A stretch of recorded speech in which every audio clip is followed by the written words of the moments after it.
Sahabat masih belum memahami tentang hidden debt atau hutang tersembunyi yang dilakukan selama beberapa tahun ini yang diwanti-wanti oleh media kemarin itu? Artinya apa? Kita ulangi lagi nontonnya. Saksikan video tersebut. China has lent billions to governments around the world.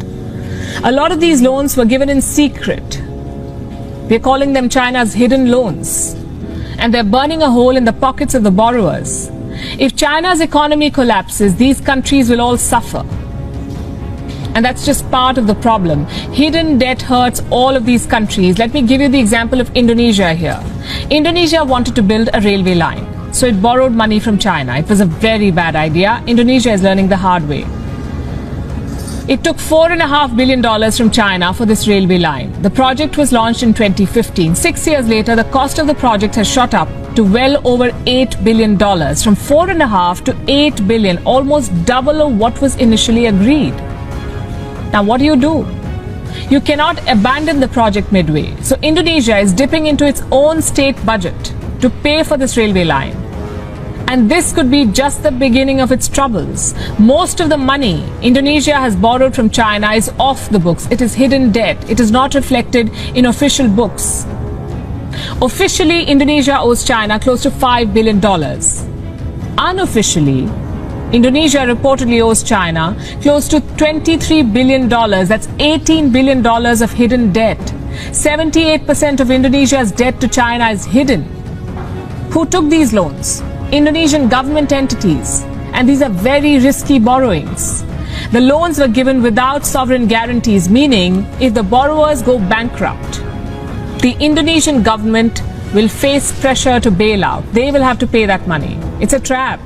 Kita jelaskan sekarang, begini logikanya. Indonesia kan negara sosialis elitis di dalam mengelola ekonominya. Dan apa itu sosialis elitis? Agen perubahan atau penggerak roda ekonominya adalah BUMN. Sosialis adalah aliran bernegara yang heavy on government. Dan rakyatnya hanya penonton, diam saja. Yang bergerak semuanya pemerintah. Peraturannya ketat, yang mengerjakannya adalah orang-orang pemerintah. Kalau seperti Taiwan, Jepang, Korea Selatan, dan Partai Republik Amerika, mereka adalah kapitalis yang berpihak kepada swasta. Taiwan, Korsel, dan Jepang sosialis akar rumput atau bottom up. Partai Republik Amerika top down atau kapitalis elitis. Oke, kita jelaskan sebentar ya. New Mind adalah kapitalis akar rumput, pro UKM. Maaf, jelasin sedikit agar menjadi pemahaman para sahabat tentang New Mind. Kita balik ke topik tentang kelolaan BUMN di Indonesia yang mungkin di dunia hanya Indonesia yang melakukan hal itu. Satu-satunya di dunia. BUMN adalah badan usaha milik negara. Jelas ya untuk hal ini. Bentuknya korporasi. Kalau korporasi berhutang, maka yang nanggung adalah pemiliknya.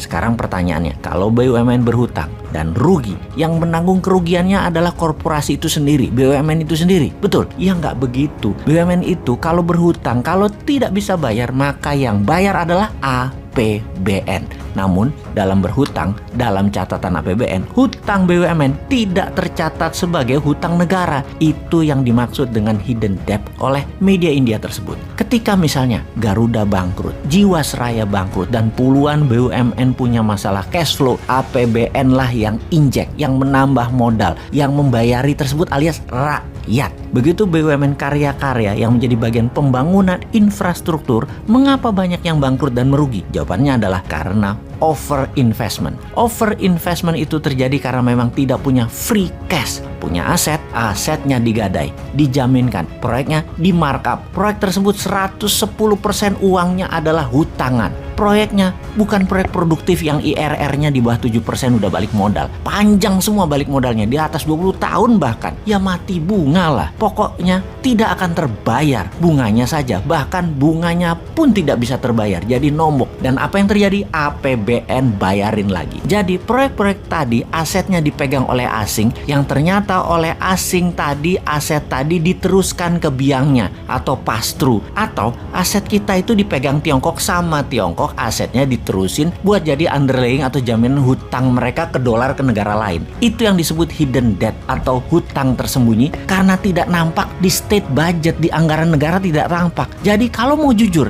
bagaimana mulai sekarang hutang BUMN dicatat di APBN?